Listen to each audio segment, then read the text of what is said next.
Developing right now on Morning News Now, progress and pushback from President Trump. He's back in Washington this morning after 2 days at the NATO summit, touting a ceasefire between Israel and Iran. Now the president and his administration challenging a preliminary report detailing only limited success of those U.S. strikes on Iran's nuclear program. They presented a report that wasn't finished. Issue the report when you know what happened. I wouldn't say that it could be severe or maybe not. If you want to make an assessment of what happened at Fordo, you better get a big shovel and go really deep, because Iran's nuclear program is obliterated. As for that precarious ceasefire between Israel and Iran, now 48 hours old, it still appears to be holding as President Trump announces plans for new talks between the U.S. and Iran. We'll bring you the latest. And terror at takeoff, a mid-air emergency caught on camera in the skies above Las Vegas.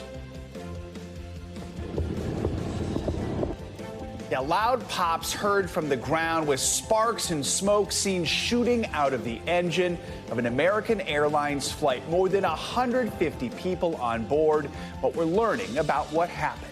Plus, feeling hot, hot, hot. That's right, it's shaping up to be another day of extreme heat for much of the country. We're tracking the temperatures, the dangers, what to expect where you live.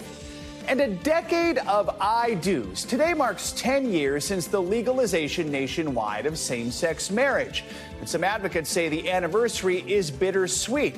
We'll speak with the man at the center of that landmark case, looking back on the progress, the challenges, and what lies ahead for the LGBTQ plus community. Good morning. Good to have you with us on this Thursday. I'm Joe Fryer. Savannah is on assignment. We begin in Washington. President Trump is back at the White House after his brief trip to Europe. At the NATO summit, Mr. Trump continued to insist that Iran's nuclear program was dealt a serious blow by the U.S. A briefing is set to take place at the Pentagon this morning. Defense Secretary Pete Hegseth plans to discuss last weekend's U.S. strikes on Iranian nuclear facilities in the country. Now, an initial assessment by the Defense Intelligence Agency concluded the strikes were not as effective as the president originally claimed they were, an assessment the White House has aggressively rejected.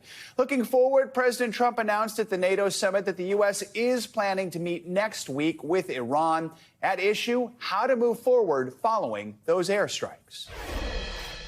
We may sign an agreement. I don't know. To me, I don't think it's that necessary. I mean, they had a war, they fought, now they're going back to their world. I don't care if I have an agreement or not. The only thing we'd be asking for is what we were asking for before about we want no nuclear, but we destroyed the nuclear. Amid all this, that ceasefire that President Trump announced earlier this week between Iran and Israel, well, it does still seem to be holding. We have plenty of coverage ahead this hour, including the latest on the ground in the Middle East and on Capitol Hill. Let's begin with NBC News White House correspondent Monica Alba. She's in Washington. Monica, good morning. So President Trump has doubled down on his claim that U.S. strikes resulted in the obliteration of Iranian nuclear sites. How is the administration making its case? I mean, what kind of new information might we expect to hear from the defense secretary in just a bit? Well, that's right, Joe. He has doubled down, tripled down, quadrupled down on this. And the president is really going to some extraordinary lengths to try to defend this narrative. And a lot of this is about optics. It is about messaging in some way, because this is about an intelligence report that is initial, that is preliminary, and that really cannot give a full picture yet of the extent of the damage at those nuclear sites in Iran. But the president took great offense to the idea that some of this intelligence got out at an early stage, and so he's trying to cite some of these other initial assessments from different countries, like Iran's own and Israel's own Atomic Energy Commission, that essentially said that the program would be set back by years as a result of these strikes and not months, which is what the original Defense Intelligence Agency report said. But this is all about now the president, again, trying to put forth a rebuttal to this, and he's going to do that with the Defense Secretary, Pete Hegseth, who's going to have a pretty pretty, I imagine, combative press conference this morning.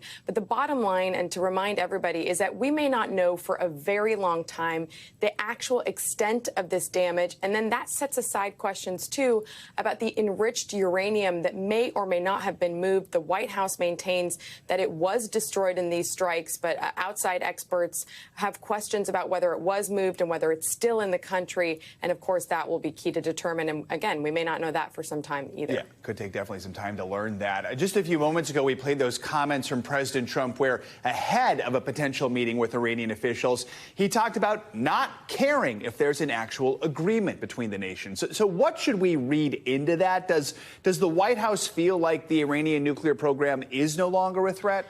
And that was a real headline out of this press conference yesterday, because we know there have been some indirect and sometimes direct communication with Iranian officials. Obviously, there were those months of trying to have talks to get to a diplomatic solution before U.S. intervention with the strikes. But when the president said that we, as in the U.S., would be talking to Iranian officials next week, a lot of people were not quite sure exactly what he was talking about, whether there's actually going to be some kind of a meeting. We knew that there was a potential last-minute effort explored before the strikes where there could have been talks with Vice President Vance or Special Envoy Steve Witkoff and some Iranian officials in Turkey. That was going to be a back channel that was going to be established. Is that something that perhaps they're exploring again? Unclear. Or is this a situation, to your point, where they're going to try to draft some language? The president implied that Secretary Rubio perhaps could go and try to get that secured, but it was unclear exactly how, when, and where that would take place. Monica, while I have you, I do want to ask you about the president's day ahead. He's expected to hold an event at the White House this afternoon about his so-called big, beautiful bill. There are growing doubts on both sides of the aisle about some of the items in it, yet he says he still wants to get this done by the 4th of July. Just where do things stand right now? Yeah, that is absolutely the position of the White House, even though that seems like it's going to be pretty difficult and there are still plenty of legislative hurdles that it needs to clear. But the president today is going to have a major show of what he says can be accomplished if this mega bill does pass. And he wants to try to showcase that with some people who would benefit from this domestic legislation that spans everything from the economy to border security and other programs. But there are still a lot of controversy about what it could mean for Medicaid cuts. Again, the president and his top aides have said that really failure is not an option here. When you look at what he's been able to do legislatively, there haven't been victories like this would be if this were to pass. And so the president is putting a lot of pressure on lawmakers, and he effectively told them, get into a room, huddle together, and get this done in the next week or so. But that still could face a lot of challenges. Yeah, Joe. we're going to talk more about the bill and its potential impacts with Julie Sirkin in just a moment. Monica Alba, thank you so much. Let's go overseas and bring in NBC News international correspondent Matt Bradley. He's in Tel Aviv. Matt, good morning. Let's start with President Trump's continued claims the U.S. strikes obliterated Iran's nuclear program, despite that initial U.S. defense intelligence assessment that the program was only set back by 3 to 6 months. Monica just touched on this, but what are Israeli and Iranian leaders saying about the extent of the damage? Well, it's interesting because it looks as though Iranian leaders are actually saying that this was destroyed. We just heard actually from the Ayatollah Khamenei. He spoke for the first time just now, ever since this Israeli offensive started, and he, struck a defiant posture, as you would expect. He says that he's declared victory over the Israelis. But, as far as the Israelis are concerned, the job is done. The Fordo plant is destroyed. We heard that from multiple people within Israeli officialdom, and it sounds as though the Iranians more or less agree. So, Matt, it has been now roughly 48 hours since that ceasefire between Israel and Iran took effect. You're there in Israel. Tell us, how have things shifted where you are in that time? What is the general feeling on the ground? Yeah, I would say that most people here are very relieved, and it really feels as though this is going to hold. And that's something that I think a lot of Israelis are betting on. From my conversations with people who are close to the prime minister's office, they say that there's an enormous amount of optimism there, that there is this feeling that this is it. Whether the Israelis got what they wanted in the end, that's another question entirely. It did seem as though they were willing to make some concessions, at least for now, on their main goal of totally destroying Iran's uranium enrichment program. Now, again, as we've been discussing, there's differing claims on whether or not that was actually accomplished. But remember that in all of Israel's theaters of war over the past year and a half, even when they signed some sort of truce, some sort of ceasefire, they continue to fire at their enemies even after that's been done. We've seen that in Gaza and in Lebanon. And, you know, this is something that will likely repeat itself. So the Israelis can be comfortable that they still maintain, even with this truce, military dominance over Iran. Matt, I want to ask you about what's happening in Iran. There are growing fears the regime there is using its conflict with Israel to crack down on its own population. 3 people were executed, hundreds more arrested on accusations of spying yesterday. What more can you tell us about this? Yeah, that's right. And different NGOs have different numbers, some as low as in the 200s of people who were arrested, some as many as in the 500s who've been arrested ever since this started. Now, we know that the Iranians also cut off internet. They said, in part, not to compromise people's positions, but it sounded like it was also a repressive tool. But one thing that we're seeing with all of these arrests, and also there were 3 people who were executed over just the past couple of days ever since this tit-for-tat attacks between Iran and Israel started. This crackdown also has the effect of showing the population of Iran that the state is still intact, that the regime is still able to police its people and do so harshly. So that might be one of the intentions of this crackdown, not just to look for supposed Israeli spies, though that certainly is something that the Israelis even boasted about, that they had Mossad agents in Iran in the lead up to this operation. So the Iranian fears aren't unfounded, but they also want to be able to exert power and show the public that they will not tolerate dissent, even as they're so weakened right now. All right. Matt Bradley in Tel Aviv. Matt, thank you so much.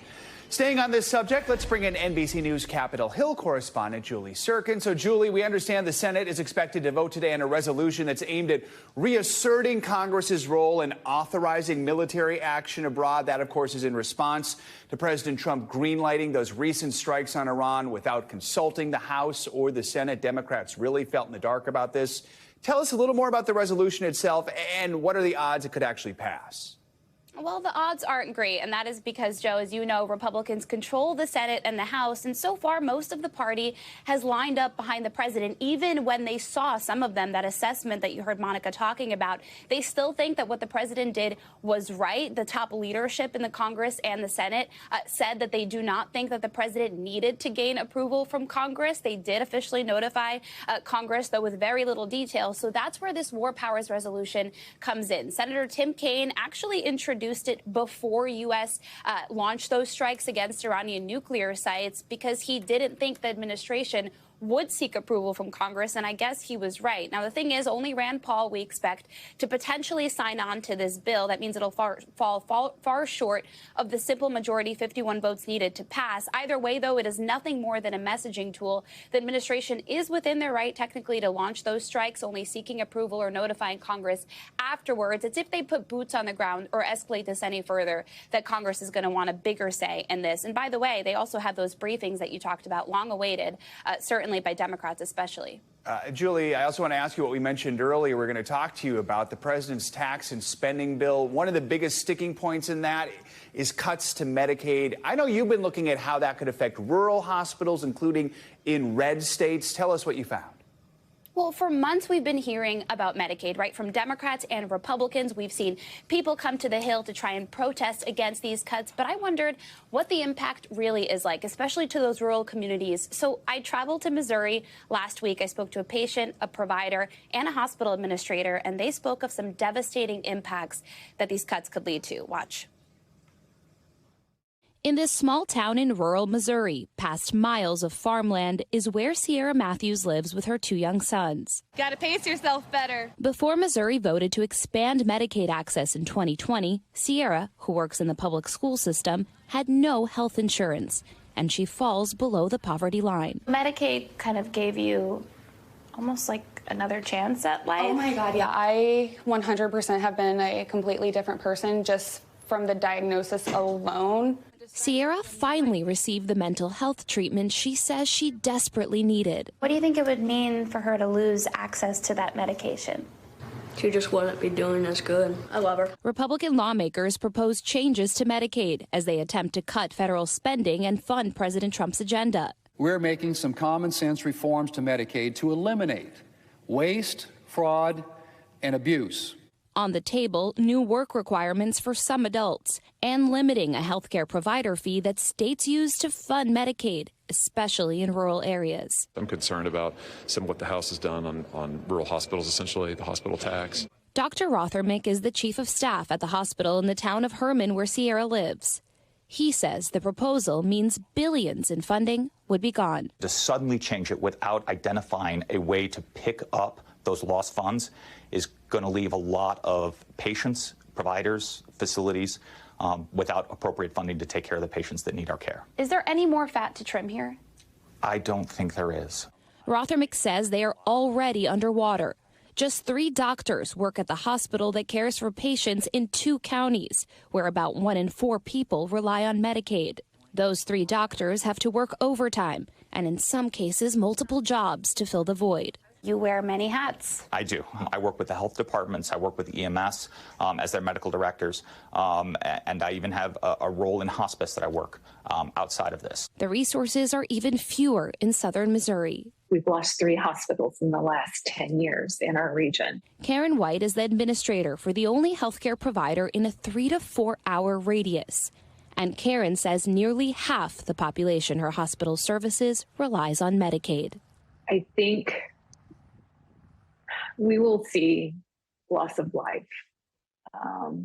Maybe not immediate, but if chronic conditions go untreated for an extended period of time, it does result in lower quality of life, less people working. President Trump says he wants to preserve Medicaid. The Democrats are going to destroy Medicare, Medicaid, and Social Security. And we're going to keep them, but even make them stronger. Missouri, like many other states which will be affected by this policy change, overwhelmingly elected Trump. It does seem a little odd that the folks that elected them will be the ones that are impacted the most with these cuts. Do you regret your vote? In some of the decisions that have been made, yes. Now, Joe, you could clearly see how devastating this could be for millions of Americans. 72 million Americans are actually insured through Medicaid, but it could also have political consequences for Republicans. And that is exactly what some Republican senators have warned one another about in a closed-door meeting this week. That's why they're trying to come up with last-minute solutions for this, including a fund that would go directly to rural hospitals. The problem is they still have so much to work out and so little time as Trump dials up the pressure on Republicans to pass his one big, beautiful bill. Joe? And stories like yours are the ones that could impact what ultimately happens. All right, Julie Sirkin, thank you so much. An investigation is underway this morning after some scary moments in the sky. An American Airlines flight was forced to turn around just minutes after takeoff in Las Vegas yesterday. Video shows sparks and smoke coming from one of the plane's engines as it was returning to the runway.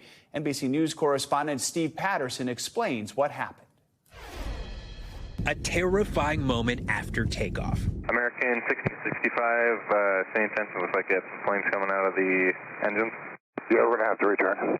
Video showing flames flickering from the plane's right side, accompanied by what appears to be a constant knocking from the engine. The American Airlines flight spewing a smoke trail across the skies over Sin City, spotted from the ground after a witness says they heard an audible boom. The Charlotte-bound flight from Las Vegas took off with 153 passengers and 6 crew members. Within minutes, the plane was forced to turn around, landing back safely on the ground in Vegas. Authorities say no one was injured. American Airlines calling the incident a mechanical issue, adding the aircraft taxied to the gate under its own power and customers deplaned normally, adding there was no evidence of fire in the engine. It appears to be what is known as a compressor stall. When this happens, it scares everybody on the airplane, but the pilots will pull the power levers back and reduce the thrust being put out by the engine, and that typically will settle the engine down. The FAA says they will investigate, and the plane has been taken out of service. A short scare for those on board, now thankful to be back on solid ground. Steve Patterson, NBC News. The sweltering heat that's gripping much of the country is kind of like a game of weather whack-a-mole. The heat wave is starting to end for some, but it's showing no signs of letting up in other places. Temperatures from the mid-Atlantic to the Ohio Valley expected to climb into the 90s today. Many Americans are still recovering from a scorching Wednesday that saw states from South Carolina to Connecticut set new record highs. NBC News correspondent Shaquille Brewster joins us now from Chicago with more on the weather. Shaq, good morning. So where you are in Chicago, what can folks expect there today? Well, it's funny, you mentioned that phrase, weather whack-a-mole. Here in Chicago, it's been almost a weather roller coaster. It's been really hot. We got a little bit of relief yesterday, but today those temperatures are going to soar, hitting the 90s again. When you add in the humidity that we're already feeling here, that stickiness in the air, you're going to be flirting with a feels-like temperature of 100 degrees here in Chicago. And look, this is more mild conditions than other parts of the country, especially when you look at the South, where we have more than 70 million people waking up to a heat advisory this morning. You're going to be seeing triple-digit temperatures in some places. That's after what you saw yesterday when you mentioned more than a dozen places from Connecticut all the way down to South Carolina meeting or exceeding some of those records. Those heat records that were set yesterday, by the way, going back more than 100 years. So it will be another hot day here in Chicago. It will be another hot day for people all across the country, Joe. Yeah, it even turned deadly in St. Louis. I mean, how are people handling these high temperatures? Yeah, you know, that's one of the threats that we always have with these high temperatures with this heat. In St. Louis, a woman was in her home without air conditioning, without water, police say, for more than 3 days. She unfortunately lost her life. What you're seeing across different cities, the opening of those cooling centers, folks saying that, you know, check on your neighbor, make sure that they have water, transport them to some of those cooling centers if needed.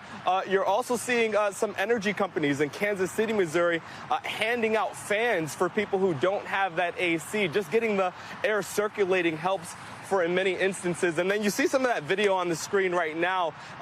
Those are the road repairs that are taking place in all of these different cities. I know in Wisconsin you had more than 50 roads since this heat wave buckling and creating, closing down roads and creating those conditions. So that's something you're seeing, another consequence to the extreme heat that we're seeing in different parts of the country, Joe. Impacts us in so many ways. All right, Shaq, stay cool. Thanks so much for your report. Appreciate it. These sizzling summer attempts are still hanging around this morning. Relief, though. Here's the good news on the way for New England and the upper Midwest. So let's go to meteorologist Michelle Grossman for the forecast. Michelle, good morning. Good morning, Joe. Yeah, New England looking really good today in the 70s, upper Midwest into the 60s. So nice and comfortable. We have a front that's sort of dividing two parts of the eastern half of the nation. I'll show you that in just a minute. But Shaq mentioned this, 70 million under heat alerts. Most of them are heat advisories. That's where we see the orange. We do have a bit in an extreme heat warning. That includes Charleston, West Virginia. And that is in that bright pink color there. And we're going to see temperatures soaring once again into the 90s. Better, though, in most spots than where we have been the past few days. There's that front that I was telling you about, kind of dividing the New England, upper Midwest, the upper Great Lakes from portions south of this front. So 70 today in Boston, 62 in Alpena. We're looking at Minneapolis, 68 degrees, really nice and comfortable in a late June day. But south of this front, we're going to see those temperatures dangerously warm once again into the 90s, 96 today in Charlotte, 93 in Cincinnati, 92 in Birmingham. And notice what happens tomorrow. It's called a backdoor cold front, so it sinks a little bit further to the south. So now we're bringing relief into places like New York City, Philadelphia tomorrow, just 73, 67 in Boston. And we're going to keep it warm south of that front once again into the 90s, 93 in Charleston, West Virginia, keeping that heat really in portions of the Ohio Valley tomorrow, and then south, 95 in Raleigh, 92 in Knoxville. We're going to see very seasonable temperatures as we go throughout the weekend in New York City. We're looking at 80s Saturday, Sunday, Monday, low 80s on Monday. today. Temperatures into the 90s in Nashville, 93 on Saturday. Same story on Sunday, 94 on Monday. So that's the big story once again. We are also looking at another big story. We have that front that I showed you, and we are looking at showers and storms along this front. So we have a flood risk, an ongoing flash flood risk throughout portions of the Midwest, and showers and storms dotting the southeast too. So this warmth, Joe, is going to kind of spark these showers and storms, so we could see heavy downpours with them. Back to you. We know you'll keep an eye on it, Michelle. Thank you so much. Much more to come here on Morning News Now. Later this hour, scam alert, a worldwide operation stealing millions of dollars over the phone. The warning from authorities and what you can do to protect yourself. Up first after the break, a controversial immigration arrest caught on camera involving two teens who are legal U.S. citizens. What they're saying about the ordeal, we'll be right back. We're back with video that illustrates the impact of President Trump's immigration crackdown in graphic detail. In this cell phone video, federal agents can be seen breaking into a California home during an immigration raid. They arrested two undocumented immigrants and handcuffed their teenage children who are American citizens. Those teenagers are now speaking out. NBC News senior Homeland Security correspondent Julia Ainsley has more on their story. These are the moments federal agents broke the windows of a California home before handcuffing two teenage U.S. citizens during an immigration operation. I never thought it was going to happen, especially to my family. 17-year-old Kevin Robles recounting the horrifying morning last week when his family was woken up to flashbangs and heavily armed officers at their Oceanside home. It was scary. Imagine just opening the door and getting received by like 20 lasers pointed at you and all these rifles.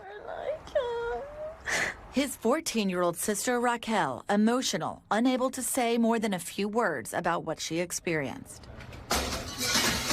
The agents were executing a sealed warrant for the arrest of their father, Arnaldo Robles, on one charge of being a deported alien found in the U.S. Why do you have to cover up your faces? A neighbor recording the agents as they surrounded the family's home, yelling in Spanish that they have an order from a judge, ultimately leading the father, mother, and the two teens out of the house one by one in handcuffs. My cuffs were tied to the mags, and I was telling them if they can loosen them, and they're just foul language, like saying, oh, stop being a you can handle this.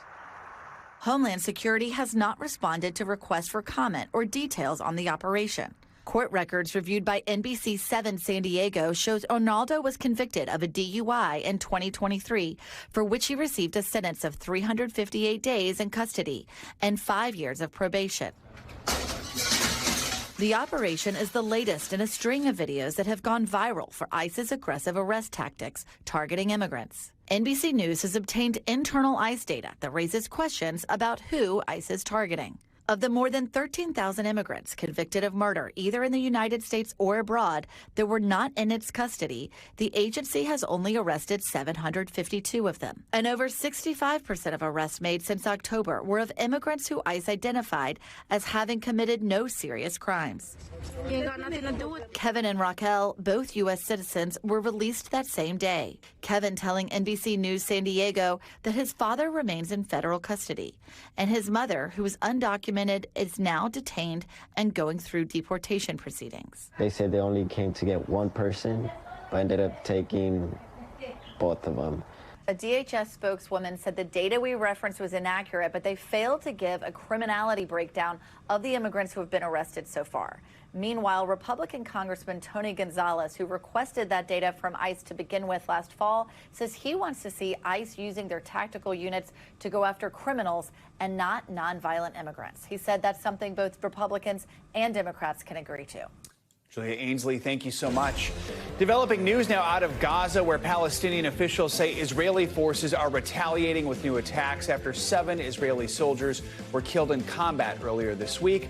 NBC's Danielle Hamamdjian joins us with that and what else is making news around the world in 60 seconds. Danielle, good morning. Good morning, Joe. It has tragically become the new normal in Gaza. Dozens of people waiting for food at distribution sites were killed by Israeli fire in the past 2 days, hundreds in the past month.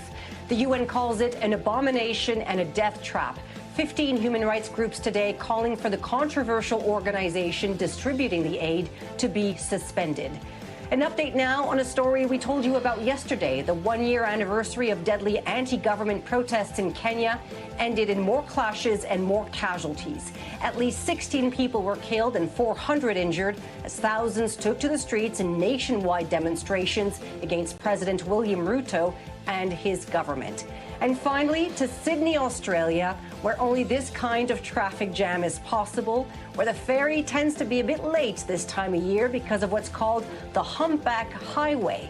Take a look. So many whales the size of a bus, forcing the ferry to turn off the engine and wait till they stop playing. The skipper said he let the boat drift for an hour, and it felt like the humpbacks were treating the boat like a bath toy. Not a bad commute to work in Sydney, Australia, Joe. Yeah, much more beautiful than an American traffic jam, I can tell you that. All right, Danielle, thank you so much. Yeah. Coming up, a bittersweet anniversary. Up next, we're going to look back on 10 years of same-sex marriage and the political and legal challenges still threatening LGBTQ+ rights today. This is Morning News Now. Welcome back. A decade after same-sex marriage was legalized here in the U.S., LGBTQ+ rights remain under threat. It was 10 years ago today the Supreme Court recognized the fundamental right to marriage for same-sex couples in its landmark decision in the Obergefell versus Hodge case. Today, an even bigger majority of Americans support the right to same-sex marriage than in 2025. Still, the LGBTQ+ community is now facing a surge of political and legal challenges. I'm joined now by Jim Obergefell himself, who was the lead plaintiff in that landmark Supreme Court case, a key figure in the fight for marriage equality. Jim, good morning. Good to have you with us. So for folks who aren't familiar with your story here, I'm going to give a quick background. You and your late husband, John Arthur, started this legal fight after John was diagnosed with ALS, a terminal illness.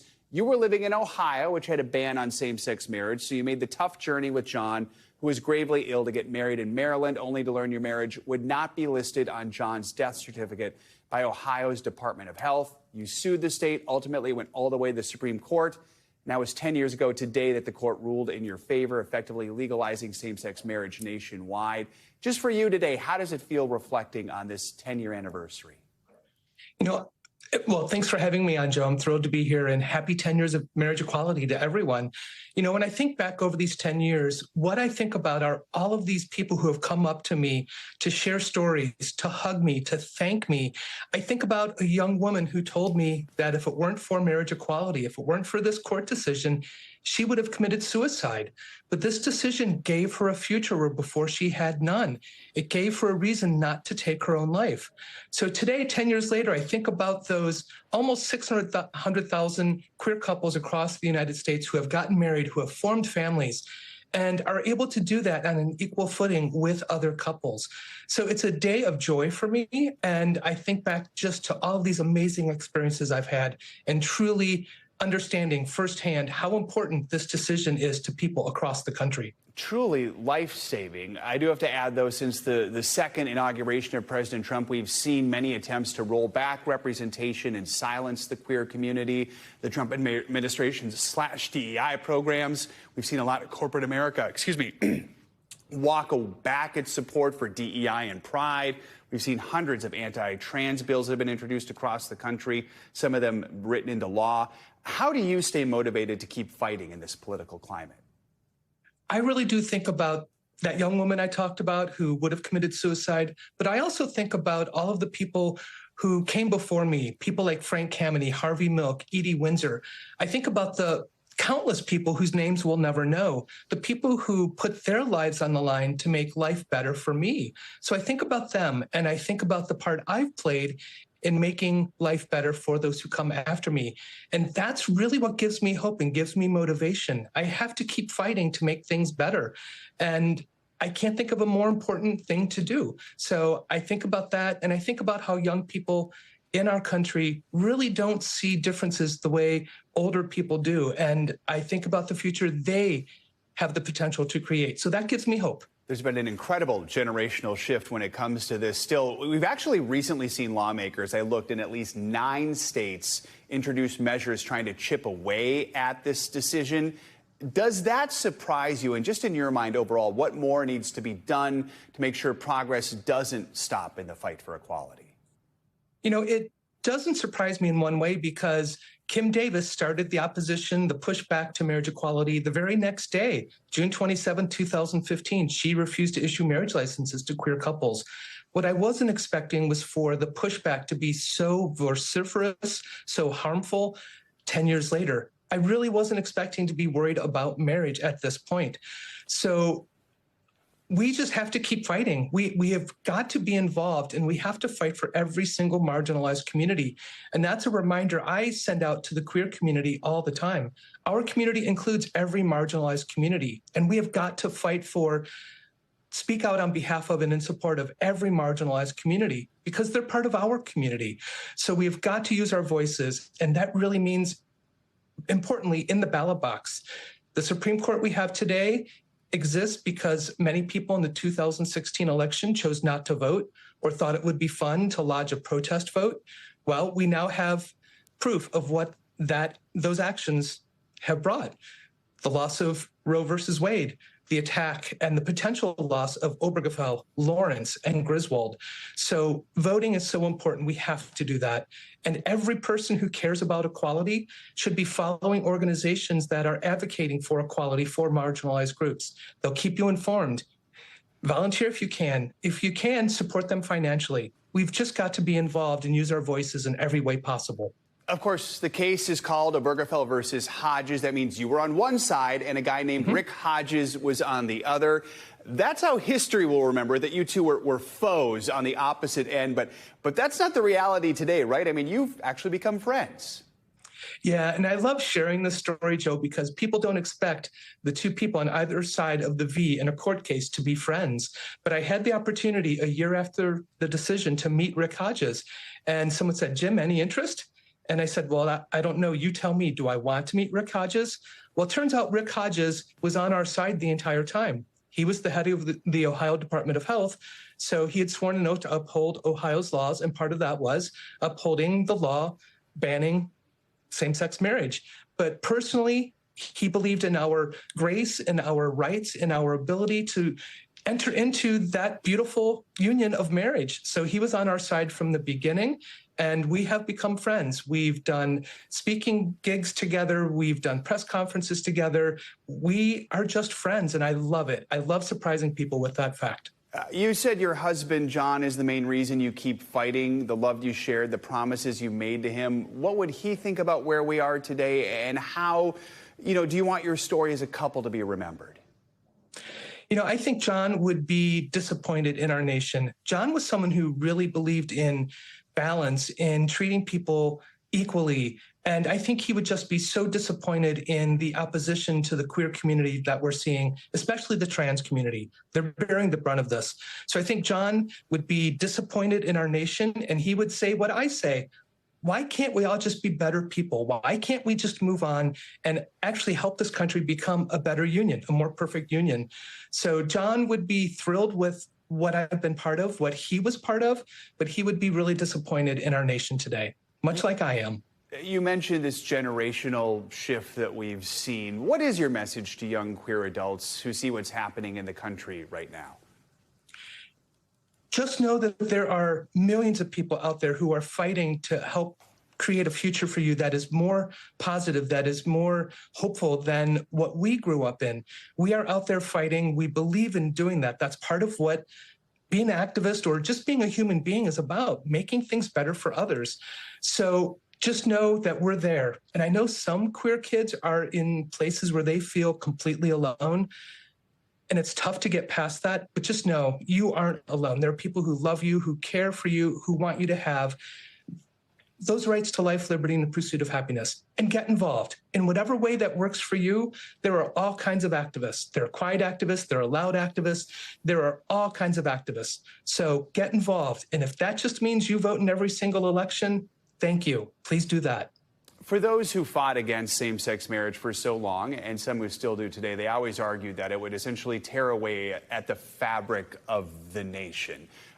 What has the last 10 years proven for those who are making this argument that the nation would be ruined. It would go down this dark path if same-sex marriage became legal. It proves them wrong. Marriage equality has done nothing but make our communities, our families, our nation stronger. When every person in the country is treated as a human being, when every person in the country is able to say, I do to the person they love and form a committed, loving family, that makes our nation stronger. So the people who, had those terrifying predictions that the country would fall apart, you were wrong then, you're wrong now. Jim Obergefell, we appreciate your time this morning. Thank you so much for sharing your story with us. Thanks, Joe. All right. Coming up, a network of thieves scamming people out of their life savings. When we return, the warning from authorities about a global operation that has cost Americans millions of dollars. This is Morning News Now. With rare insight into the world of phone scammers who steal millions of dollars from Americans every year. One of them was just caught on a police body camera admitting she was part of a bigger scam operation. NBC News senior correspondent Tom Costello has more on what to watch out for. Hi, Thomas. The admission caught on a Colorado police officer's body cam will make you angry. A woman calling herself Rebecca admits she just scammed a senior couple out of $20,000. Who is this that I'm speaking to? The person who scammed them. You scammed them? Yes. Why? For the money. So they got the gift cards and I got the money from it. Tom and Sue told our Denver affiliate KUSA TV that they'd received an email that they owed money for a phone they didn't buy with a number to call. When they did, Rebecca answered, saying she was a federal agent and then convinced them to buy dozens of gift cards and give her the PIN codes. She was very, very convincing. Their local bank called police, who then called Rebecca back. But amazingly, the scammer, likely overseas, seemed to feel sorry for her victims. Just calm them down and give them some water and explain them what happened to them, okay? KUSA Denver reporter Steve Steger. This couple said their life is in the sewer. They have to start saving again from scratch at age 75. Scam investigator Aaron West says international criminal networks run a multi-billion-dollar global scandemic. These groups are operating out of massive compounds using human trafficked workers and forcing them to execute these scams around the world all day, every day. And it's very difficult to get stolen money back. To avoid being taken, be suspicious of anyone trying to befriend you electronically. The government and police will never email, call, or text demanding money, and treat every email, call, and text as a scam until proven otherwise. Back to you. But stay on your wallet with a look at some eye-opening new numbers on how Americans are saving. CNBC Savannah now has that and some other dollar sign headlines. It's your Money Minute. Savannah, good morning. Hey, Joe, good morning to you. Well, fewer than half of Americans have enough emergency savings to cover 3 months of expenses. A new Bankrate survey finds a quarter have no emergency funds at all. Now, overall, 60% of people say they're uncomfortable with the amount they have set aside for a rainy day, and the vast majority say they would need at least 3 months' worth in order to feel comfortable. You know, the Trump administration is moving to let borrowers count crypto as an asset when they apply for a mortgage. The federal housing regulator for Fannie Mae and Freddie Mac is directing the lenders to prepare for such a scenario. Now, the head of the regulator says crypto is an emerging asset class that may offer an opportunity to build wealth outside the stock markets. Fannie and Freddie will have to show how they would review crypto as an asset without it being converted to cash and design safeguards to account for crypto's volatility. Now, only digital assets held on U.S. regulated exchanges will qualify. And I can't believe we're talking about this. Spirit Halloween is hiring ahead of spooky season. The pop-up retailer, which is owned by Spencer Gifts, has 50,000 openings available for the more than 1,500 locations it's expected to open ahead of this year's holiday. Now, those interested can get more information at workforspirit.com. And the company does tout benefits such as competitive salaries, flexible scheduling, and a 30% discount on purchases, Joe. I feel like you were about to tell me, and Christmas decorations hit store shelves next week. No. I mean, probably, but not yet. We'll at least wait for August for that. Yeah, all right, please. Savannah, thanks so much. You got it. Paul Newman was a Hollywood icon, a political activist, a race car driver, and so much more. Now, 17 years after his passing, his legacy of generosity still lives on through his charity. The Today Show's Al Roker sat down with Paul's daughter to talk about memories of her dad, the lessons she learned from him, and how she's keeping one of his biggest passions alive. Well, if there ain't gonna be any rules, let's get the fight started. Someone count 1, 2, 3, go. To us, Paul Newman was Butch Cassidy, Cool Hand Luke, and countless other legendary characters. But to Clea Newman, he was just dad. It seemed like almost in every picture, even in roles, there was this twinkle in his eye. You know, they talk about eyes being the windows to the soul. Well, he was a little naughty. He was a big kid. He really was. And my mom kept him on his toes. That was their secret sauce. Clea's mom, another Oscar-winning icon, Joanne Woodward, who was married to Paul for 50 years, starring in 16 films together. It's nice, I think, about being able to fight with your husband and get paid for it. They never took a bad picture. Yeah, they didn't. I mean, what was I don't know. It's exhausting. I remember having pictures of me with my parents and going like, oh my God, I look horrible. They look perfect, of course. But aside from the big screen, Paul Newman was also known for his big heart, all starting with that famous salad dressing, which he started selling in 1982. You're giving all the money away, right? Mine goes all to charity. It was really, in a sense, I think the first time where we realized somebody could use their fame to do good. What was it about him that drove him to do this? I think it was really just part of who he was. He would say, you know, if you're lucky enough to live a good life, just part of being a good person is giving back. One of Newman's most passionate causes, helping sick kids, leading him to open the Hole in the Wall gang camp back in 1988. He thought, I want to create a camp for children living with serious illness so they could, as he said, kick back and raise a little hell and get back to being kids. Since then, that vision blossoming into the Serious Fun Children's Network, now operating 30 camps across the globe, including the Double H Ranch here in upstate New York. Clea, following in her dad's footsteps as a Serious Fun ambassador. I remember my dad explaining to me the reciprocity, giving these campers and their families this amazing experience. I was giving 100% and I was getting back 1,000. Being at camp was really like his happy place. It's a happy place for campers like 13-year-old Avery Lyons and her mom, Erica. Avery is a cancer survivor, diagnosed with leukemia when she was just a baby. Your camper buddies, you guys each support each other? 100%. We always are open to talking about our diseases, but the main part about it is you don't really worry or think about that stuff because you feel secure in your environment. How does that make you feel, Eric? Incredibly proud, relieved. I don't have to worry about, did they take their medicine? Are they getting enough rest? Because the staff here are already trained to do that. It's a whole nother weight lifted off of my shoulders. Samantha Stackpole first came here when she was 10 after being diagnosed with an autoimmune disease called systemic scleroderma. Now, 21, she's come full circle, joining the staff as a counselor. When you first got here, how did it change you? There's a Paul Newman quote that perfectly describes it. It's that there's no such thing as sick children. There are children who happen to be sick.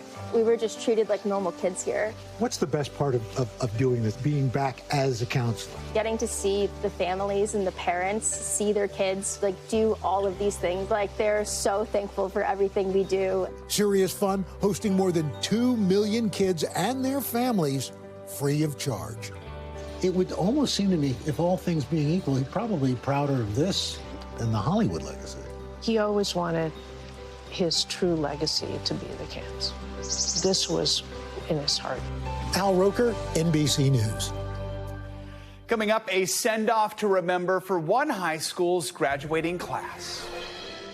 To me, it's just this community saying, like, go be great. Go do something cool and make a difference in the world. When we come back, we're going to take you to Minnesota, where a small town is giving its grads a big gift. This is Morning News Now.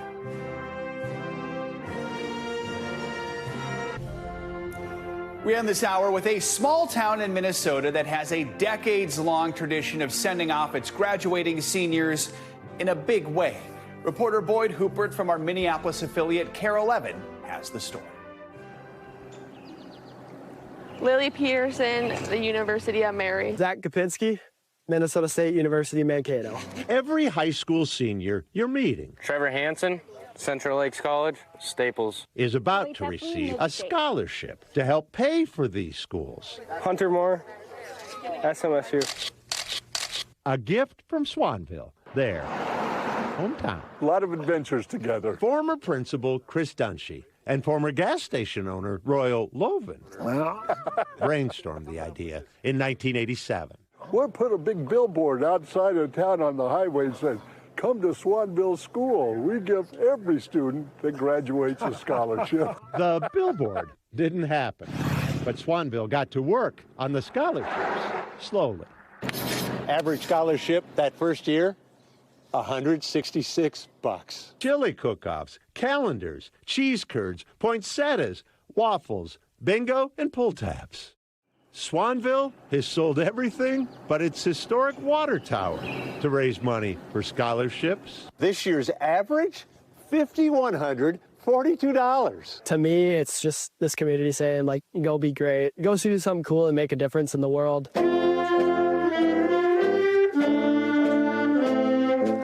Zach Kapinski, grand total of $5,000.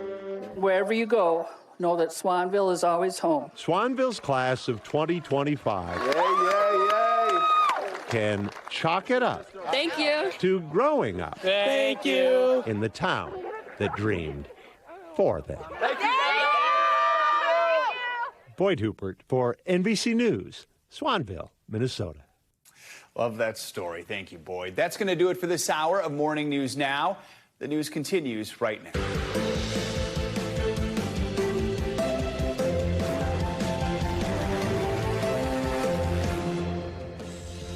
Good morning, I'm Joe Fryer. Savannah is on assignment. Right now on Morning News Now, doubts and defiance. This morning, a fiery Pentagon press push from Defense Secretary Pete Hegseth, attacking the media over its reporting of that leaked government assessment that claimed those strikes on Iran's nuclear sites weren't as damaging as the Trump administration is touting. The intelligence showdown now shaping up as President Trump announces a new round of talks with Iran in the coming days. Also this morning, hot streak, that's right, shaping up to be yet another day for extreme heat for much of the country. We're tracking the temperatures, the dangers, and what to expect where you live. Plus, terror on takeoff, a mid-air emergency caught on camera in the skies above Las Vegas. Sparks and smoke seen shooting out of the engine of an American Airlines flight with more than 150 people on board. What we're learning about what caused the chaos. And later in the hour, attention shoppers, why those popular buy now, pay later services could soon cost you when it comes to your credit score. Let's begin this hour with the Trump administration continuing to double down on the success of those U.S. airstrikes on Iranian nuclear sites. During his appearance yesterday at the NATO summit in Europe, President Trump said the nuclear sites were obliterated. This morning, we're now hearing from Iran's supreme leader in his first comments since those airstrikes. Mr. Trump announced yesterday the U.S. is set to meet with Iran next week. Now, a little earlier today, Defense Secretary Pete Hegseth addressed the airstrikes in a preliminary report. We're going to have more on that in a moment, but let's begin with NBC News Chief White House Correspondent Peter Alexander with the latest from Washington. Good morning to you. New this morning, we are hearing from Iran's Supreme Leader Ayatollah Ali Khamenei posting his first public comments since the U.S. strikes on those Iranian nuclear facilities after not being seen publicly in nearly a week. His absence raising questions within Iran about his health and whereabouts.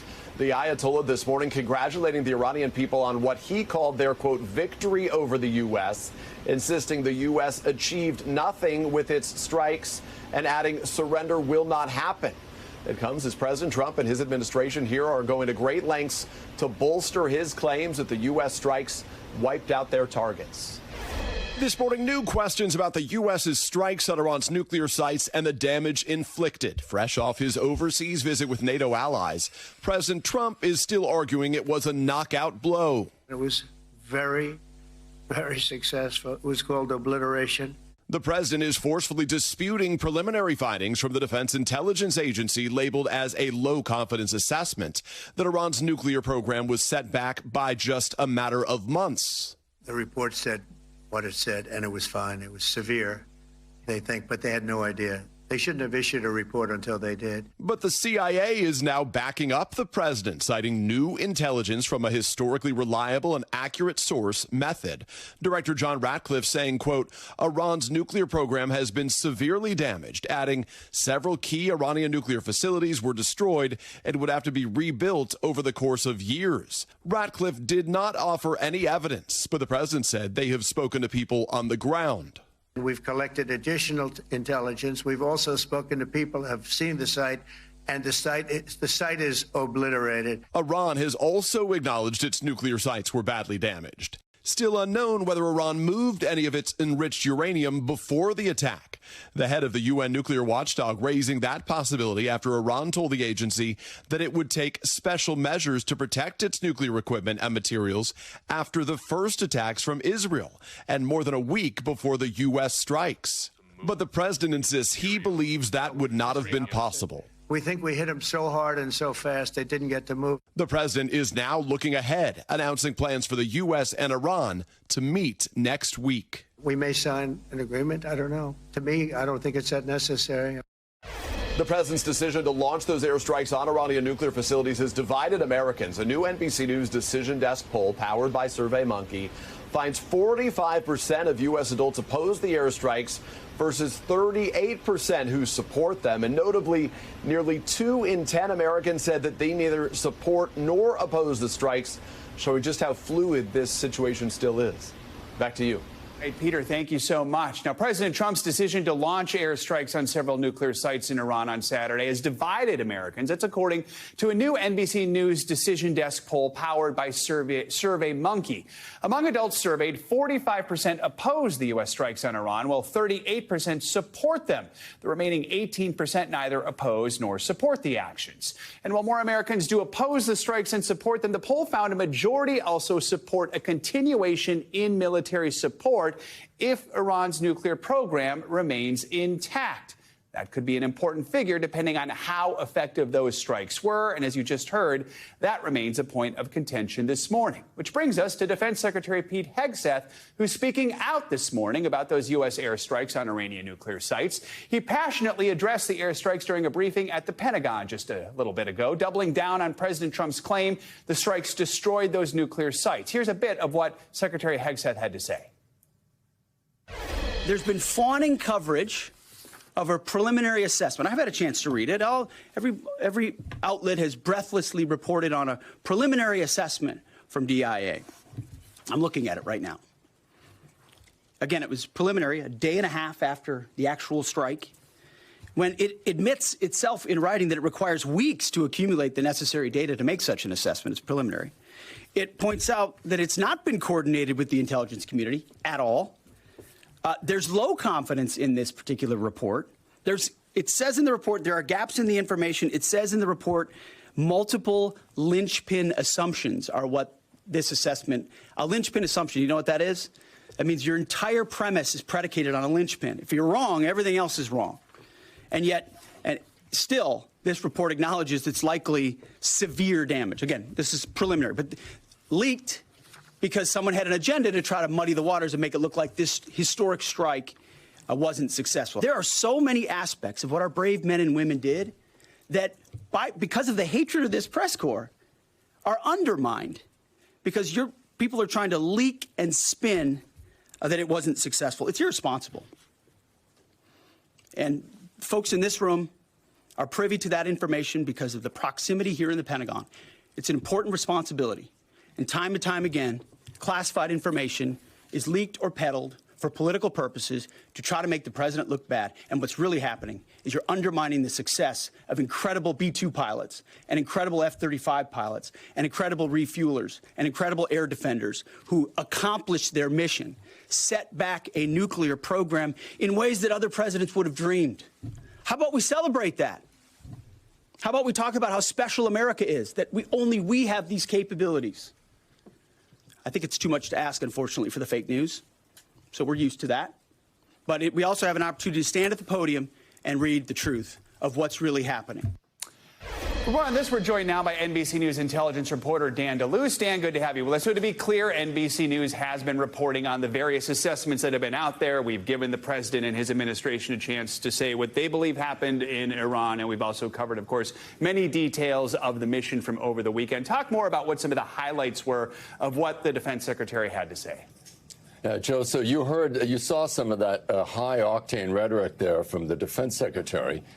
He did not really provide any new details of what damage may have been caused, but it was interesting to hear the chairman of the Joint Chiefs, General Kane, talk about the mission, how many years went into it, where they were analyzing that site, that underground site at Fordow in Iran, and developed that 30,000-pound bomb, the bunker buster, over a long period of time. He also talked about how they believe they hit all the targets that they wanted to hit, and they hit them right on. They were bullseyes. So he said they targeted vents in the Fordow site, ventilation shafts, and they hit them, they believe, accurately. And even there was cement over those shafts, and they believe they penetrated those. So from their point of view, that supports the idea that they did what they set out to do, and therefore that would support the idea that there was severe damage caused to these nuclear sites. Now, setting that aside, there were questions at the press conference about whether all of the stockpile of enriched uranium that Iran has was there at the sites, or whether some of it may have been moved away, which has been a concern raised by the UN and others. Secretary Hegseth seemed to imply that everything that we believed would be there was there. He seemed to imply that had not happened, but he did not get into any details there. General Kane also was asked one question, too, by Reuters. He was asked, did he come under any political pressure to change or alter what he would say in public or the assessment of strikes? And he said no. So these intelligence analysts, they typically present their findings with varying levels of confidence. So we've talked about this initial assessment. It was labeled as low confidence. Help us understand what we need to know about that and just how hard it is to get information about how effective these strikes were. That's right. So really, typically, intelligence is not black and white. It's not a mathematical formula with a right answer that's 100% verifiable, right? You're making estimates, educated guesses, and they often present their findings with low confidence all the way up to high confidence. And that depends on the quality and the credibility of the information, of the intelligence coming in. And of course, that first initial report from DIA was very, very early. And we reported, as others, that it was low confidence. It was really an initial snapshot. And now more information is coming through. It's still early.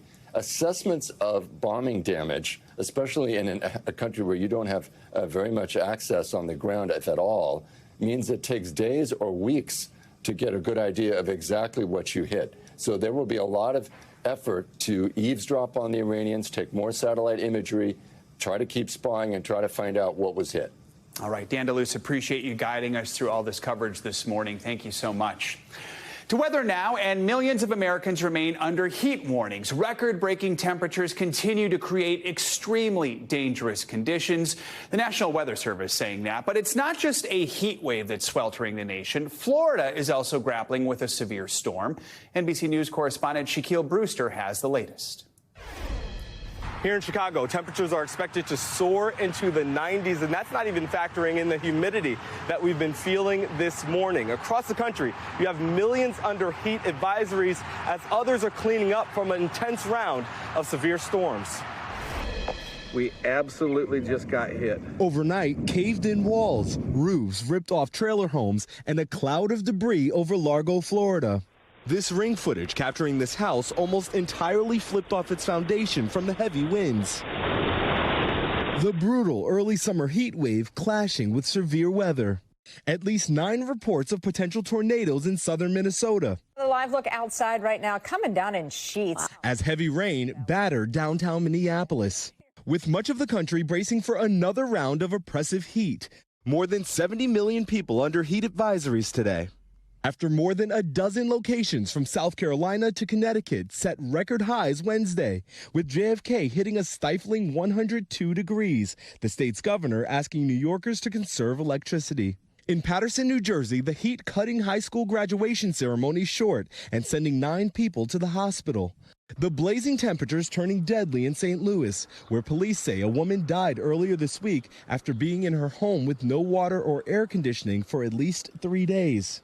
In Kansas City, Missouri, an energy company working with the Salvation Army giving out hundreds of fans. These summer months to have air conditioning can be really expensive, and some families struggle to afford it. While in Washington, D.C., like walking into an oven. Triple-digit temperatures closing down the Washington Monument for the 3rd straight day. While at our nation's zoos, some animals getting a spray down.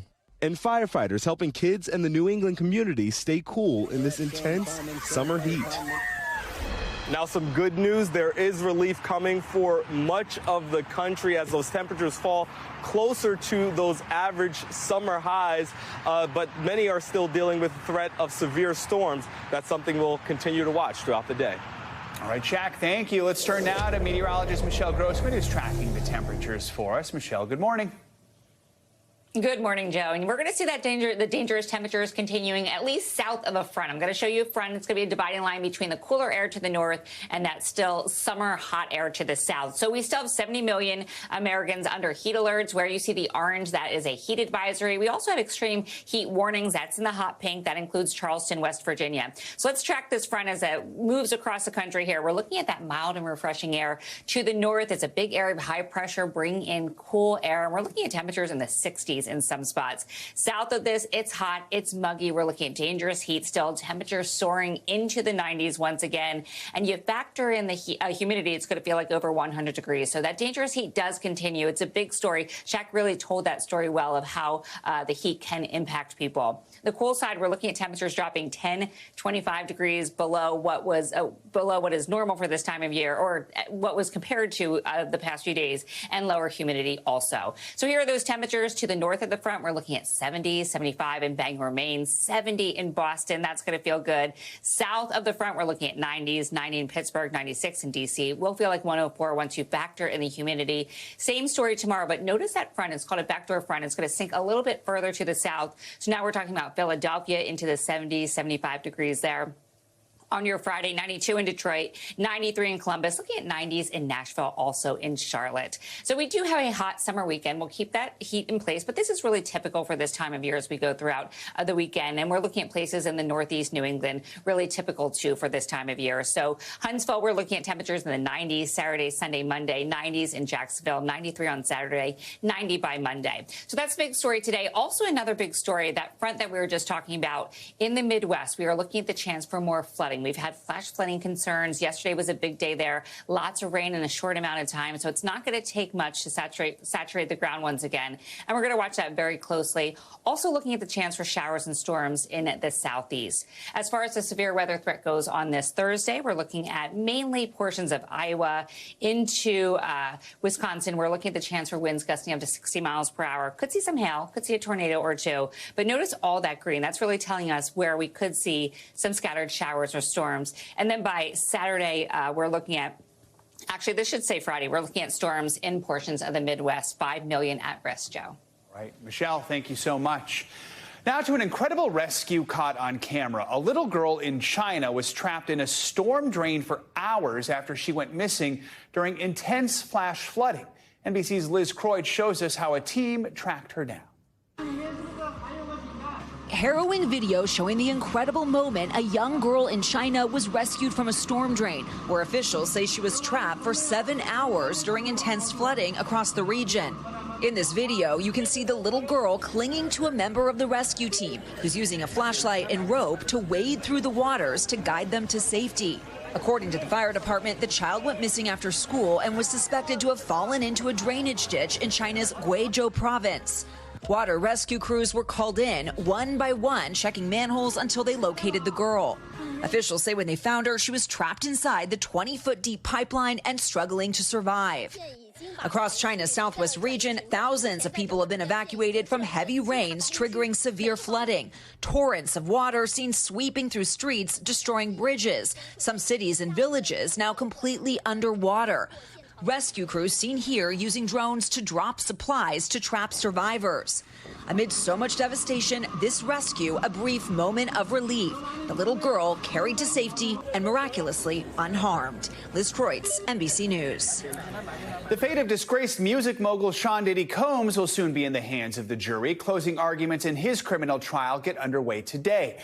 The prosecution rested its case after 29 days of testimony, and the defense didn't call any witnesses, instead submitting evidence for the record. Combs faces 5 counts, including sex trafficking and racketeering.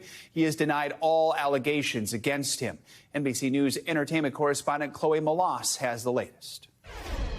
Hey there. This morning, prosecutors are expected to begin their closing arguments, and it should take about 4 hours. And then the defense will begin their closing arguments tomorrow. Now, this is all coming just one day after prosecutors made some slight adjustments to their racketeering charge that Combs faces. And if convicted on that charge, he faces up to life in prison. After nearly 7 weeks, the conclusion of the high-profile criminal trial of Sean Diddy Combs is expected to begin this morning.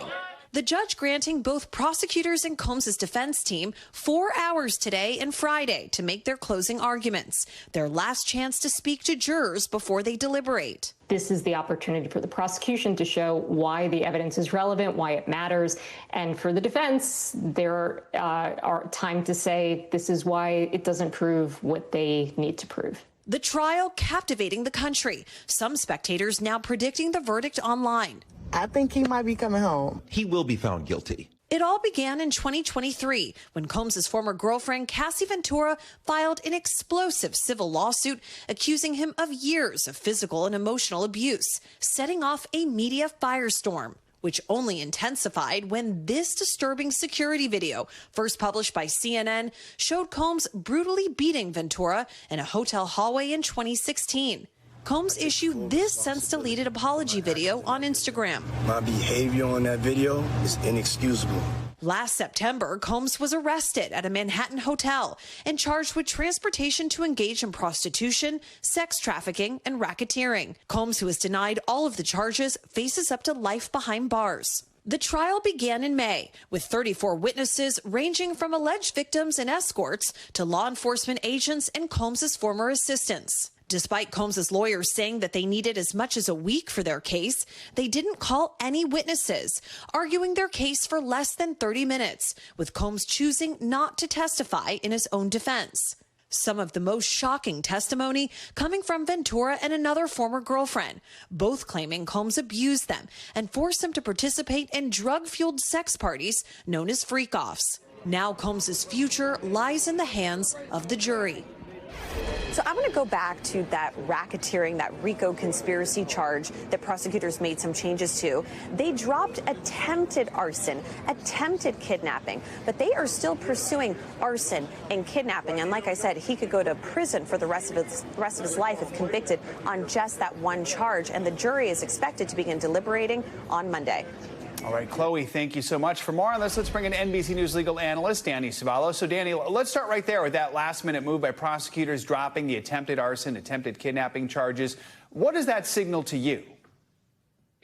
I think people are misperceiving what this signals. It is not a show of weakness, quite the contrary. They are dropping the theories for racketeering of attempted arson and attempted kidnapping, not the underlying substantive crimes of arson and kidnapping. And in fact, it shows me that they feel that why confuse the jury with an attempted arson on Kid Cudi's car? They saw the car. It was burned. What about that as attempted arson? It's completed arson. So in other words, they feel so good about the completed evidence of these crimes that why bother with attempted kidnapping and attempted arson if there's evidence that there's a completed arson and a completed kidnapping? So far from being a show of weakness, this is a show of confidence by the government. Let's talk about closing arguments. Both sides have 4 hours. Let's start with the prosecution. It already laid out its case very methodically for about a month. So what do you expect to hear from them? The government will be as methodical in their closing as they were in their case in chief. The federal government engages in overkill. That's why they're so good at what they do. So expect a meat and potatoes walk through all the evidence by the government. On the defense's side, you're going to think I'm a fortune teller, but I can tell you exactly what they're going to do. Number one, they're going to focus heavily on the prosecution's burden of beyond a reasonable doubt, the highest in our criminal law, in any law. And then they're going to focus on the presumption of innocence. And then they're going to focus on the theme of, look, my client may not be a good person. He doesn't come off well. He may have a lot of character flaws, but that does not mean that he is guilty of these specific federal crimes of racketeering and transportation to aid in prostitution and sex trafficking. It's their best chance. Federal cases are very, very tough to secure acquittals. And that's what you're likely going to hear in the closing for the defense. So in a case like this, after weeks of testimony, in your experience, just how much do those closing arguments matter?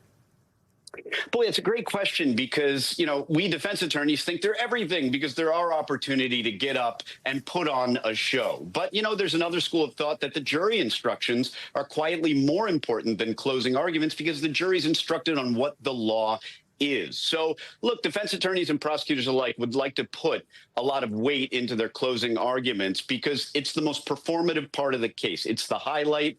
It is the one opportunity for the defense and the prosecution to tell the jury what they think the evidence shows. And so because of that focus, I think they are very, very important. And they can really help the jury crystallize the issues and even make them into advocates for one side when they go into that jury room, if you focus on the issues that are important to them. But the problem is, Joe, you never know what issues the jury is focusing on. All right, Danny, thank you so much.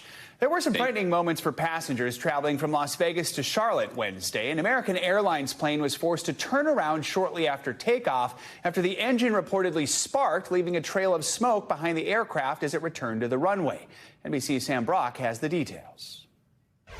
Hi there. Passengers on board that flight reported it was literally a matter of seconds after liftoff before they heard what sounded like gunshots and then saw sparking from the passenger windows. Video from the ground also revealing smoke coming out of the plane. Thankfully, it was a quick and safe return right back to the Vegas airport. A scare in the air for passengers on board an American Airlines flight from Las Vegas. Smoke seen rising out of the engine, forcing it to turn around shortly after taking off yesterday. Video from inside the plane over Las Vegas, revealing bursts of flames coming out of the engine. The FAA says the flight was bound for Charlotte, North Carolina, with 153 passengers and 6 crew members when the crew reported an engine issue. American 6065, same tension, looks like that plane's coming out of the engine. One passenger on the flight describing it as extremely tense and telling NBC News it felt like forever, and every time that the engine popped, it sounded like gunshots. I could actually see a fireball coming out of the backside of the right engine, and so every time we heard these pops, you could feel it in your chest. Once we landed, people started crying. And we're just relieved to be on the ground. Within minutes, the plane forced to turn around back to Vegas. Authorities say nobody was injured. In a statement, American Airlines calling the incident a mechanical issue, but after inspection upon landing, there was no evidence of fire in the engine. When this happens, it scares everybody on the airplane, but the pilots will pull the power levers back and reduce the thrust being put out by the engine, and that typically will settle the engine down. In total, the plane was only in the air for about 10 minutes, according to the FAA. The agency says it is investigating the issue. Back to you. Thank you, Sam. Much more to come on this hour of Morning News Now. Stay with us. Welcome back. This week, we've been talking a lot about the sweltering heat that has been impossible to escape for many Americans. But now we're also noticing it's getting buggy, too. Insects like ticks, cicadas, spotted lanternflies, basically everything short of locusts, are swarming across several states. NBC News correspondent Emily Aketa is in the thick of it in New Jersey. Hey there. Well, look, I know I look a little ridiculous with my pants tucked into my socks, but I am suited up for a summer swarming with bugs. I've got the long sleeves, the light colors, and the head protection to make sure I'm not coming home with any unwanted hitchhikers trying to spoil summer fun.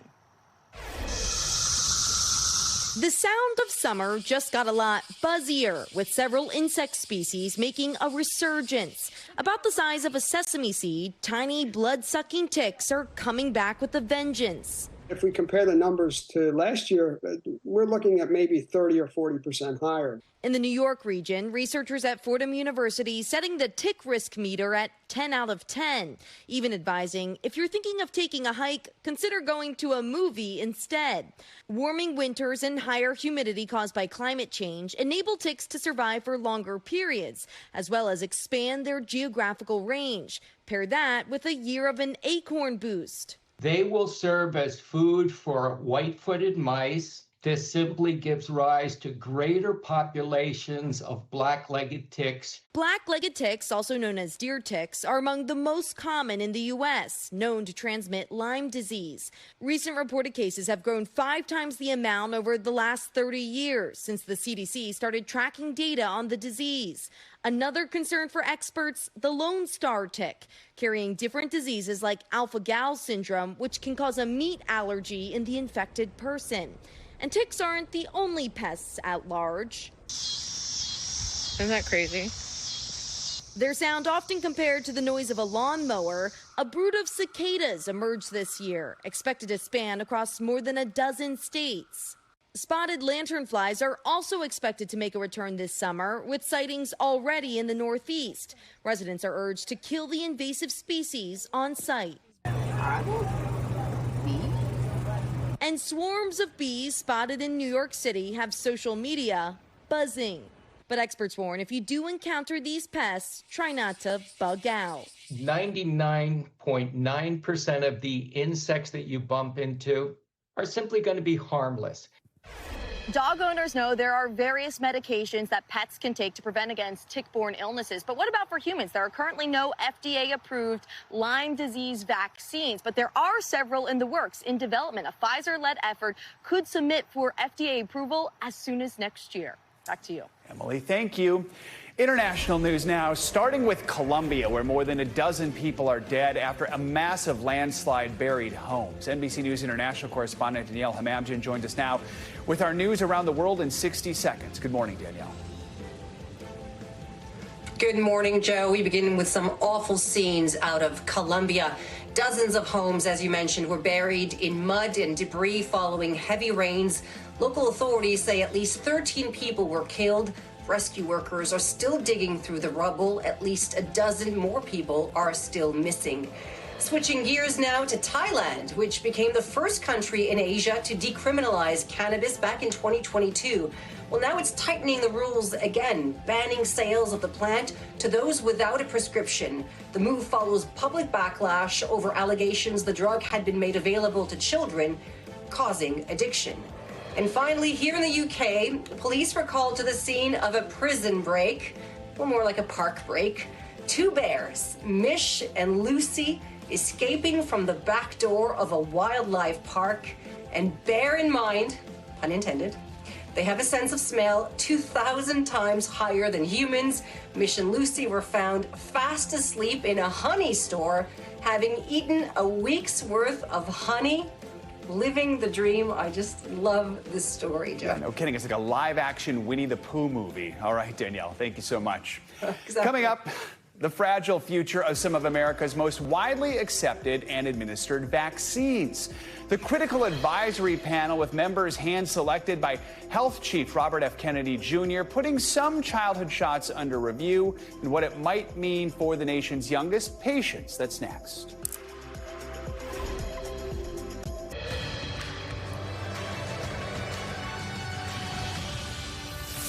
Time for a closer look at what's making news in the world of politics this morning, starting with the Supreme Court set to deliver some of the most dramatic decisions of the year.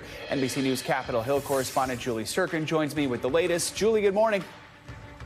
Hey, Joe, good morning. Here is a look at some of the top political headlines. As if there wasn't enough news out of Washington today, we are also watching for some blockbuster decisions from the Supreme Court. With most rulings complete, the justices still have several monumental opinions to issue on cases that could have major impacts for the Trump administration and for millions of Americans. As soon as today, the justices could decide whether Trump can enforce changes to birthright citizenship. They could also issue decisions on how states can keep minors from accessing online pornography and on defunding Planned Parenthood. Meanwhile, over in the Capitol, Republicans are racing, stumbling their way to the finish line to pass their so-called One Big Beautiful Bill to fund President Trump's agenda by July 4th. Since Trump said no one goes on vacation without passing his bill, you see that there, Congress is working through the weekend to get it done. The biggest sticking point is actually over those Medicaid cuts that we talked about, especially how changes to the social safety net program that 72 million Americans rely on could impact the most underserved and rural communities. And in the city, New York City to be exact, Andrew Cuomo conceded the Democratic primary to 33-year-old Zohran Mamdani in the high-stakes mayoral race. Progressives like Congresswoman Alexandria Ocasio-Cortez is thrilled, but Democratic leaders were caught flat-footed. Chuck Schumer and Hakeem Jeffries did not endorse Mamdani, even when we pressed them. And some rank-and-file members even took to social media to express, quote, serious concerns about the Democratic Socialist. While the results aren't official yet, Mamdani appears to be on a glide path for the party's nomination. And that is a look at what is making news in politics this morning. Joe? All right, Julie, thank you so much. The new members of a crucial vaccine advisory panel picked by Health Secretary Robert F. Kennedy Jr. have met for the first time.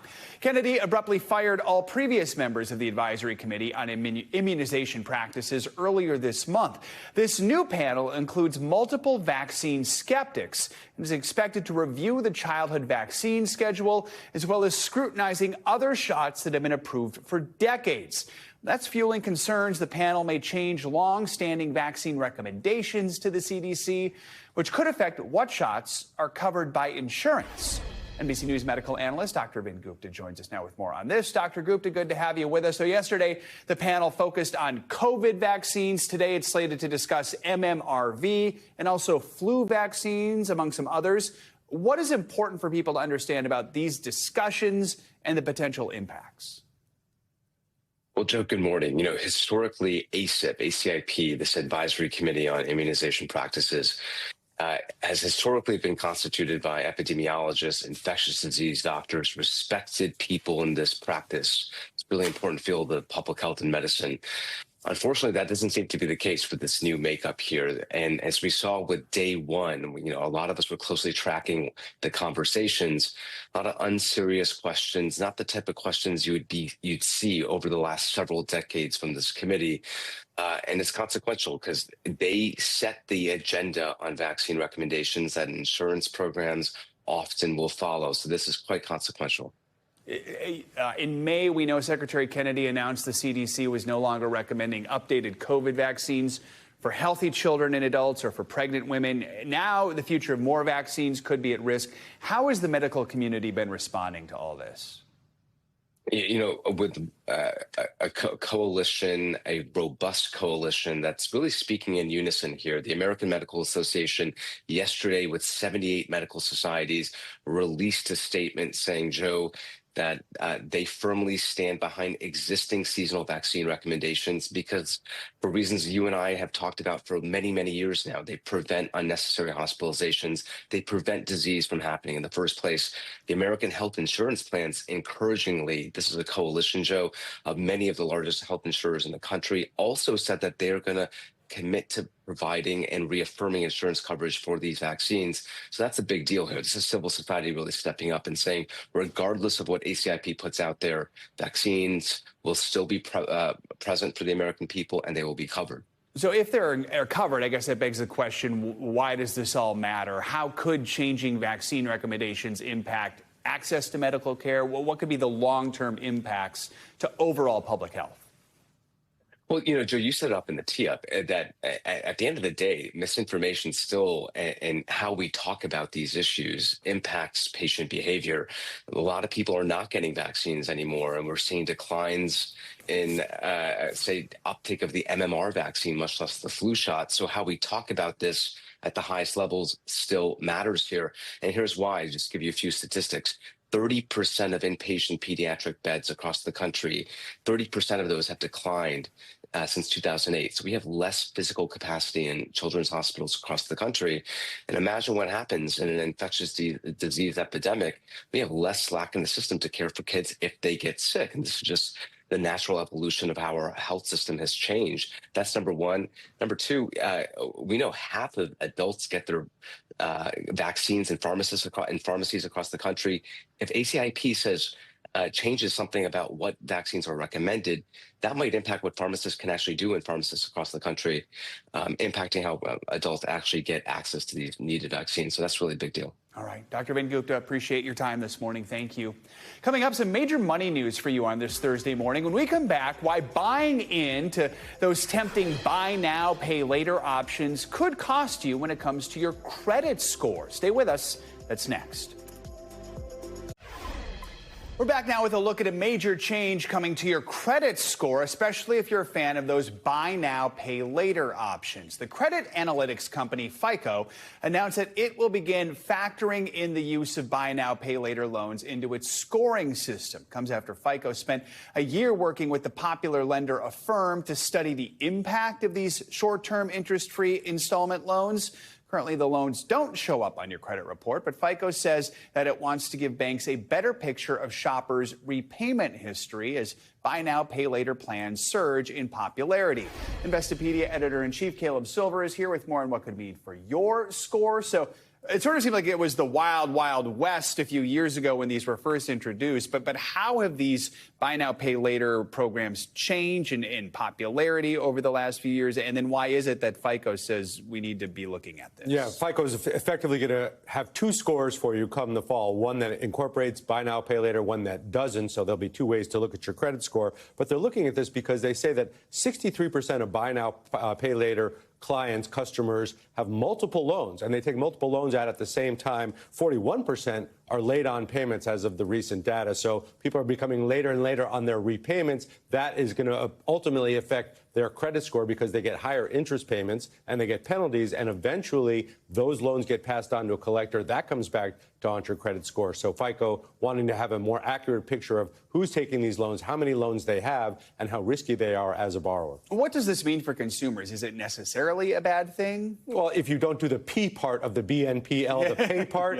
it is a bad thing, and you have to pay back those loans. A lot of people are using them for short-term purchases, and they're using them for things like a DoorDash delivery or maybe a movie out or something like that, but they're not paying them. So when you rack up multiple loans across multiple BNPL products, eventually you become a very bad borrower. So for folks that are not paying it back, it could become a very big deal. But these are effective for folks that don't have a credit history or don't have the ability to borrow a lot to make those purchases or get paid maybe once a month. They need money in the short term, but folks have been abusing it, and FICO is trying to stomp that out. When could we see this change? When might it actually start impacting your score? This is coming in the fall, according to FICO, the Fair Isaac Corporation, and they do mainly score people's credits, and they provide that to Equifax, Experian, and TransUnion. So when you go to get a loan from a bank or you're trying to borrow money to borrow a car, to buy a car or a home, they're going to look at Equifax and TransUnion and Experian and see what your BNPL history looks like. If you've taken multiple loans and not pay them, if you have multiple loans outstanding and haven't been dutiful about paying those back, it will ultimately affect this one credit score that FICO reports. So this is coming this fall. People have to get serious about repaying those loans. Is this kind of like a wake-up call maybe to some folks who've been relying on these sorts of things and maybe aren't paying things back as quickly as they should? Absolutely. And BNPL is only a few years old. So finally, we have enough data after a few years that FICO can look at this and say, what are people actually doing with these loans and how could it affect their credit score? And if we're going to pass these people on potentially to big borrowers like banks or mortgage companies, we want to make sure we're passing along good customers. Otherwise, this industry doesn't have a very long future in front of it. If you can't pay back the DoorDash, you probably shouldn't buy a house. This might be maybe what they're thinking. Exactly right. The P part, don't forget that. Exactly. All right, Caleb, good to have you with us. Thank you so much. Even more money news now. The CEO of Southwest opening up about some new plans to try and get you to plan your next trip. CNBC's Silvana Henao has those numbers and some other money headlines with your Money Minute. Silvana, good morning.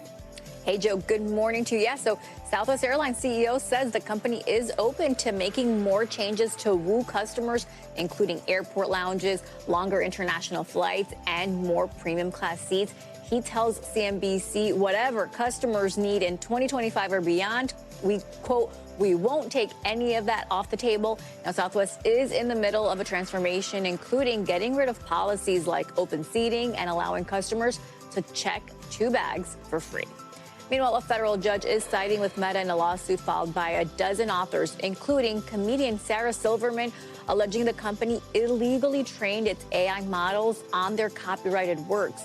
The judge finding Meta's training falls under the fair use doctrine of copyright law and thus is legal.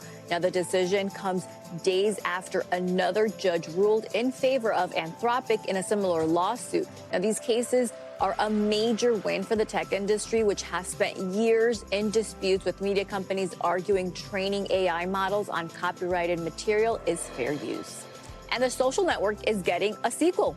Aaron Sorkin is working on the follow-up to his 2010 hit movie, which profiled the early days of Mark Zuckerberg and Facebook. Deadline reports The Social Network 2 is in development at Sony Pictures. Now, the first film was directed by David Fincher, but Sorkin rumored to be in the chair for the sequel, which will be based on the Facebook files. That's a Wall Street Journal investigation published in 2021, which examined damage caused by Facebook and Meta and how internal findings were covered up, Joe. Wow. All right. Silvana, thanks so much. You got it. A hit reality dating show is making waves this summer with its latest season. This week, ratings for Love Island USA reached an all-time high, according to Peacock, which is owned by our parent company, NBC Universal. Well, the show's also getting millions of reactions on social media, but some of that chatter has turned dark toward contestants. The cruelty is getting so bad, the show actually issued an on-air warning about cyberbullying on this week's episode. NBC News correspondent Shaquille Brewster has the details. I got a text! Love Island USA, fans saying it's addictive, now so popular that bars are even hosting watch parties. Then generating nonstop buzz on social media. I'm a mom. Mommy. Seemingly everyone having an opinion about their favorite couples. It's gonna be Sierra. But some of that conversation turning dark and mean. Out there hates me. Getting so out of hand that the production calling out cyberbullying in a statement on air, saying the key word in Love Island is love. We love our fans. We love our islanders. We don't love cyberbullying, harassment, or hate. And to really drive the point home, posting a similar message on social media, contestant Huda Mustafa at the center of the controversy, with viewers calling her emotional meltdowns a crash out, her ex and the father of her 4-year-old daughter pushing back in a social media post, saying, remember, she's still human. She has a daughter and a life, adding what you guys do will affect her mental health. What happens in Casa Amor stays. The contestants unplugged from the real world while still filming the show, not able to engage with all the chatter, leading to its host telling the massive audience just days ago, You still have time to delete all of that? Because the Islanders don't have their phones? The drama has viewers hooked, with Peacock, owned by NBC Universal, our parent company, touting it as the #2 streaming original last week per Nielsen, with 39% of this season's audience new. The franchise providing psychologists for contestants on site and therapy sessions after the show, listed in the show's credits. I could be finding my wife here. Other reality shows also forced to address the issue. Vanessa Lachey, co-host of Netflix dating show Love is Blind, took to Instagram in 2023, writing, please keep in mind online and in life that words have weight. In 8 weeks of romance, rows, and And Love Island UK, where 2 former contestants and a host died by suicide, one of them opening up about cyberbullying before her death. Last year, Love Island contestant Leah Kateb became known for her iconic quotes on the show. Whatever you've heard about me, times it by 1,000,000, and if you think it's bad, make it worse. But since becoming one of the many contestants to discuss her struggles. I was spiraling. I was traumatized. I still am. Trauma from celebrity status, an age-old story now happening almost instantly at the speed of social media. Shaquille Brewster, NBC News. Just be nice to folks online. All right. Coming up, the social media sensation who's souped up a sleeper hit on TikTok. It's giving one band a viral new life, all thanks to an unlikely harmony. We'll explain next. We're ending this hour on TikTok, where an Atlanta-based content creator went viral for giving a band on the rise some unsolicited advice to improve one of its tracks. But it's the unlikely response that has the internet buzzing. NBC News Stay Tuned correspondent Marquise Francis joins us here on set with more. Marquise, good morning. Good morning, Joe. We're in an era where it can be easy for people to achieve social media stardom for, let's face it, hating. Online criticism can be tough. But one music lover's constructive feedback on TikTok is proving that some commenters may actually care. There's a song that came across my algorithm yesterday, and all I want to do is fix it. When Rachel Ruff Kyler heard this song, it struck a chord. It has all the pieces, and they're just in the wrong place. It's called Could Be Love by Pool House, an independent band based right outside of Salt Lake City, Utah. I had no idea that this band existed. For more than 5 years, these guys have been living like old school rock stars, making content and doing small gigs with dreams of a big break. How immediate did you know, okay, we could punch it up a bit? Their video of them singing the chorus on their porch came across my feed, and I'm like, okay, this could really be it. But when Kyler decided Could Be Love could be better, it needs to sound fuller. She had no idea just how many people might actually agree. The video has millions of views, including engagement from hitmakers like Money Long, Wheatus, and eventually, the actual band. I'm curious, were you all offended at all initially with the video? I thought it was pretty sweet. The reason we weren't offended is because of how she presented it. It wasn't just like, you should change this because it's bad. The chorus is actually the first verse and the chorus. I did not think of that. So they took the notes, switched things up using Kyle's ideas, and got ready to re-release the project with a fresh title, Could Be Love, Rachel's Version. But what's Rachel's version without Rachel? And then they asked me if I want to go to Utah, and I'm like, really? So we kind of just came up with the idea together. Within just hours of the offer, Kyler flew to Utah, met the band, and they listened to the fully remastered song for the first time. All together. Thank God I'm a loser. She didn't sleep the whole night. She just got on the plane and flew here. I'm honestly still processing it in real time. It's an unlikely harmony that's changing lives and even restoring some hope in humanity. What have you taken away from this experience? I think it's really cool that the authenticity aspect of the internet has kind of been brought out through all of this. People are nicer than I thought. How do you feel about your role in this song? Feels like I did something really, really right. And now I know some really cool people and a really cool band. And just in terms of scale, Pool House told me before their content with Rachel went viral, they had about 9,000 monthly listens. Now they're averaging more than 200,000 and growing on Spotify. Plus, be on the lookout because Pool House's first official album, titled Music for Poor Kids, is dropping later this summer. I love that story so much. I mean, all the people in that, just so great that they were able to get past their, the defenses that usually come up and just actually open up and make something better. Thanks for that story, Marquise. Appreciate it. That is going to do it for this hour of morning news now, but don't go anywhere. The news continues right now. We thank you for watching, and remember, stay updated on breaking news and top stories on the NBC News app or watch live on our YouTube channel.